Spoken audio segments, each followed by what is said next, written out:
Ghana has now taken the South Africa's immigration issue to the African Union, and the word that they're using is xenophobia.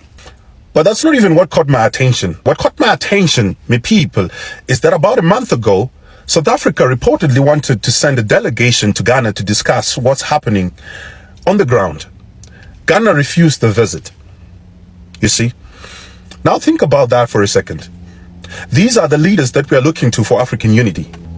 They don't talk to each other. They don't even seem interested in talking to each other.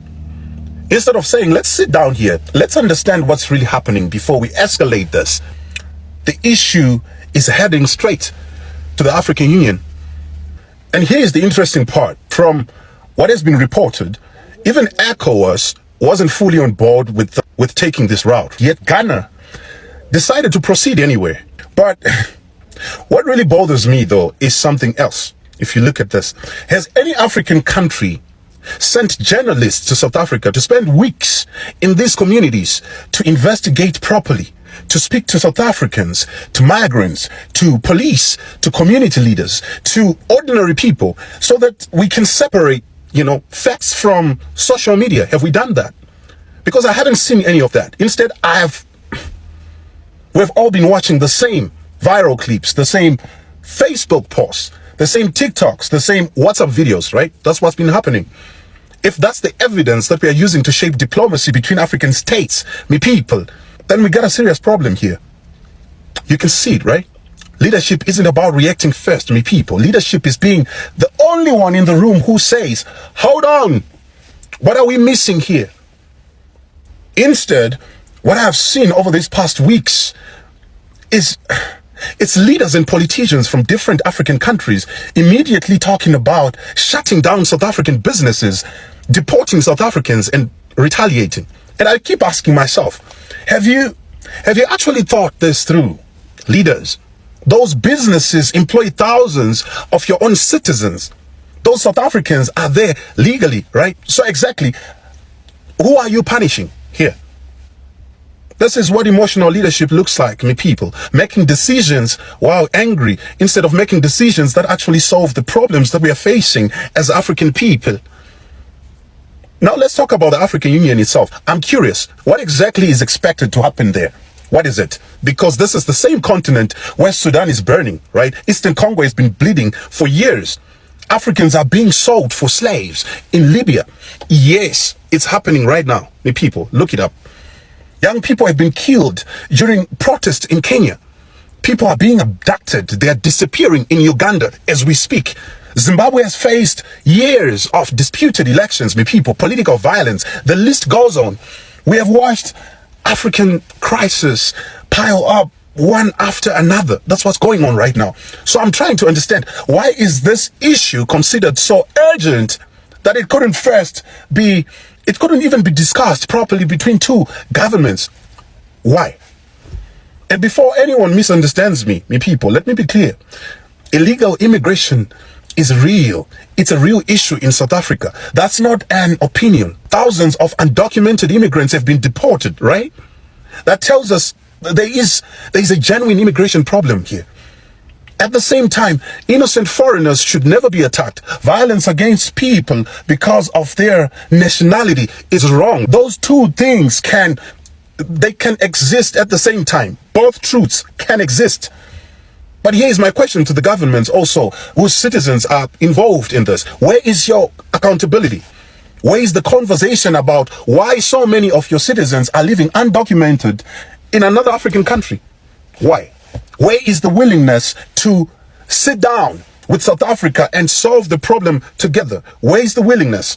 Because this is bigger than South Africa, right? This is Africa's leadership problem. The people, our leaders don't talk enough. They don't solve problems together. Every country operates like a little small island. Yet our economies are connected. Our people are moving across borders, right? Every day. Our problems, they don't stop at the borders. We know this. Then we wonder why Africa struggles to move forward. Why we're not growing. We've been talking about this immigration issue for months now. How many joint meetings, me people, have our leaders held since these things started? How many regional solutions have been proposed? How many How many honest conversations like this are taking place? How many of them? Very few, right? And that's exactly the problem that we keep saying. We keep saying that we want African unity, but unity isn't measured by those speeches at AU summits, me people. It's measured by what leaders do when two African countries disagree. Do they pick up the phone? Do they sit around one table? Do they investigate together? Do they solve these problems together? Do they? Or do they just rush to accuse each other while the rest of the continent watches? What's happening? Because if this is our standard of leadership, my people, then Africa doesn't just have an immigration problem. We have a leadership problem. And it's... Yo! Anyways, peace and love. I just heard that the Ghana president have decided to take South Africa to the African Union. He have decided that South Africa needs to face repercussions on their actions against African migrants. Listen, ladies and gentlemen, nobody should get me wrong on this video. I love the Ghana president so much. What that man has been able to achieve as the president of Ghana is unimaginary. He has made sure that Ghana is being respected around the whole world. Right now, not all these Western countries that jokes with other African countries, they don't try it with Ghana. They don't, because they know the kind of president that Ghana has at the moment. This man alone has been able, in just a few terms, he has been able to make the Ghana currency to fight with the United States dollar. So he has done a lot for the people of Ghana. But I want to say this, Mr. President, if you really love Ghanaians so much, please, that same energy that you're using to focus on South Africa, take that same energy and focus also on the Ghanaians that are dying in Libya. Yeah. The total number of Ghanaians that die in Libya per month is more than the Ghanaians that are dying in South Africa combined. I'm not talking about the Ghanaians that die in South Africa for these African migrants and all of those kinds of stuff. No, I'm talking about the total number. Ghanaians that die by accident, or by sickness, or by this, or by that, or combine their total. It doesn't still reach the amount of Ghanaians that die, that have been treated, or that have been used as spare parts in Libya. Because I've never heard you talk about this. But this small issue in South Africa that just happened, you have already sent plane to come pick your people. Send plane also in Libya. Listen, guys, let me tell you people something. If somebody does not want you in a particular place, do not force yourself. South Africans, they have made it very, very clear. A long time ago. We don't want you. We don't need you. Go away. You people, you still sit there, you are complaining. Yeah, they are xenophobic. They are xenophobic. You are still sitting there. They are xenophobic. You are still, you come out and shout, South Africans are xenophobic. Go back home. You say no. When something happen now, we start hearing noise all around the continent of Africa. You see, this is our continent of Africa. We cannot do without each other. We need each other to survive. But if one particular country sits and say, oh, we don't need you, it's fine. Go. Leave their country for them. Leave South Africa for, let the South Africa be for the South Africans. Leave the country for them. And I'm certainly sure that, you know, when you leave, if they need you, they will be the ones to come back and beg you to come back. So, Mr. Ghana President, please, guys, share this video. Share this video. I want the Ghana President to see.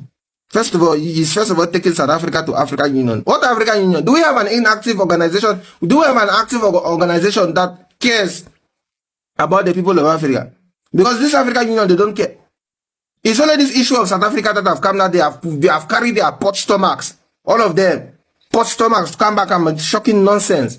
Thousands of Africans are dying all around the continent of Africa. They are not shocking. There's no one country in Africa that you will go there and don't find some kind of issues. If it's not civil war, it is lack of medical facilities, it is poverty, it is this, it is that. But the African Union is silent. They are not talking. Aspects that requires them to support financially, they stay silent.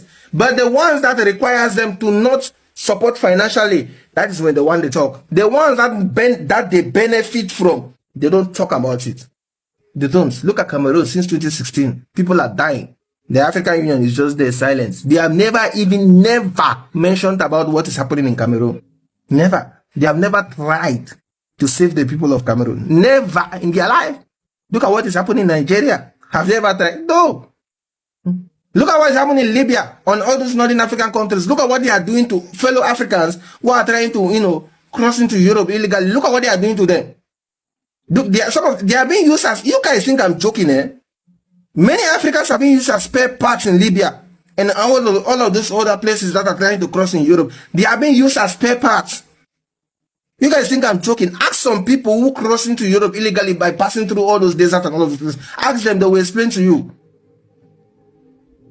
All of us, we are focused. South Africa this, South Africa that, South Africa this, South Africa that. Whereas your brothers and sisters die more in those other countries, you are not. You are scared to talk. Even some presidents who are making noise about South Africa, they are not talking about what. I beg, people should leave noise in this continent. I beg.